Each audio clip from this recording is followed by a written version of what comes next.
Hey everyone, welcome to the Rebellious Garden. My name is Laura and I'm so glad you're here today. It is August the 6th and if you cannot hear behind me or maybe even see, it is raining, and that is because Tropical Storm Debbie is making her way through eastern North Carolina. And so I want to share with you how I prepare the garden beds behind my house for windstorms.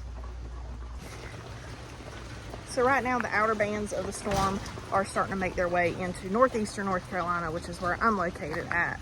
The southern part of the state is already starting to get a lot of the heavier rain. We are projected to start getting heavier rain overnight. Ignore that. We are working on getting everything kind of tucked away just in case it got super windy here. We're projected to have like 40 to 45 mile per hour gusts in my area. But other than that, we're just supposed to get a ton of rain. So I think right now they've got us projected to get 8 to 10 inches. Pretty Dahlia. So I want to show you real quick how I prepare the garden here. That way, if you face a windstorm, whether it's just a thunderstorm passing through or you're getting a hurricane, you can kind of see some of the things that I do to prepare here. So right now I'm standing under God's umbrella, a fig tree. We have some figs that are ready, but it drastically reduces the amount of rain falling on my head. So I'll talk to you real quick from underneath the fig tree and then we'll start walking around the garden. So the field itself is pretty weather ready. Since it is 20 minutes from me, I try to keep it in a state of readiness in case the storm blows in and I'm unable to get to the field to prepare. Things that we do to keep the field prepared is I try to keep the plants cut so they don't get too horribly tall, so they won't be quite as susceptible to the wind. I also keep that netting that you've seen in videos past. I keep that netting in place.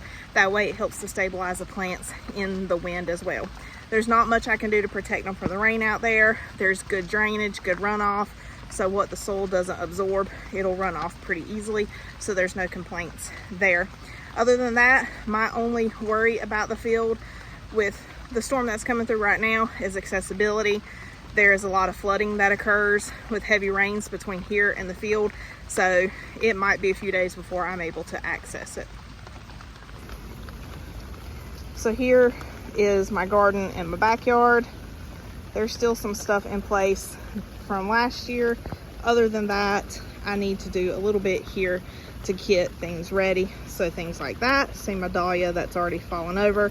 That happened in a storm that came through last week. And I just haven't staked it up yet. My fault, I've been a little busy. But we don't want things like that to happen. Instead, in my very overgrown and weed-ridden patch right here, which I plan to work on this weekend, we have this netting just like at the field. So I'm going to go through and kind of slide it up the post a little bit and over there to further stabilize those. My basil, I'm not too worried about. My dahlias right here and in the bed over, the ones that are still surviving and still alive.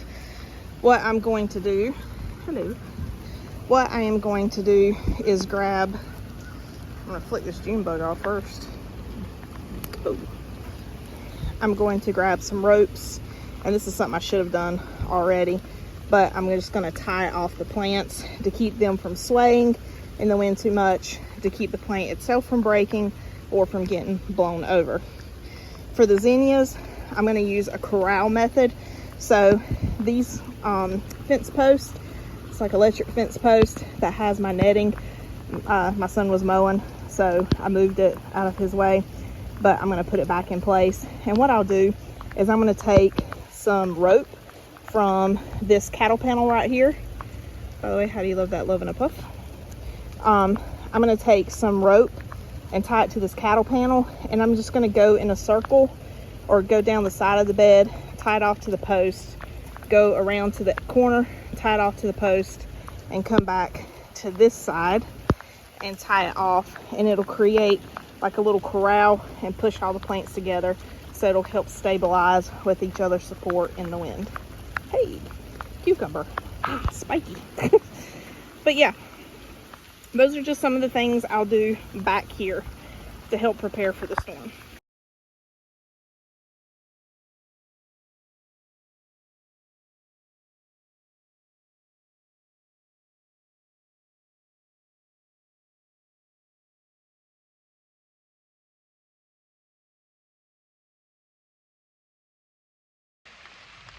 camera's trying to fall down. It's soaking wet. I'm gonna have to take it back in and try to dry it off. I'm back under the fig tree. But the first thing I'm gonna do before I corral those zinnias around is I'm gonna cut them. And I'm gonna cut the dahlias and stuff. Once again, it's gonna keep them from being so tall. That way they're less likely to whip in the wind, break, or bend over. So I'm gonna go around the yard and do that with all my flowers. Take them inside because they are already wet. I just got off work, so I didn't have time to do it before the rain started.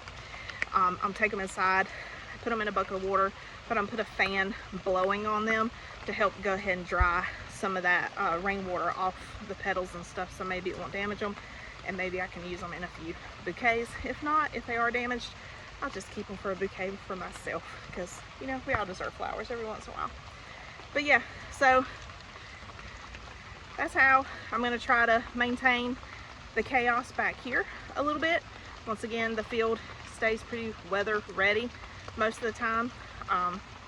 So yeah, I'm just going to get that ready, get everything cut, get some zinnias corralled, tie off some dahlias, and then go inside and I'll probably start some seeds and pass the time.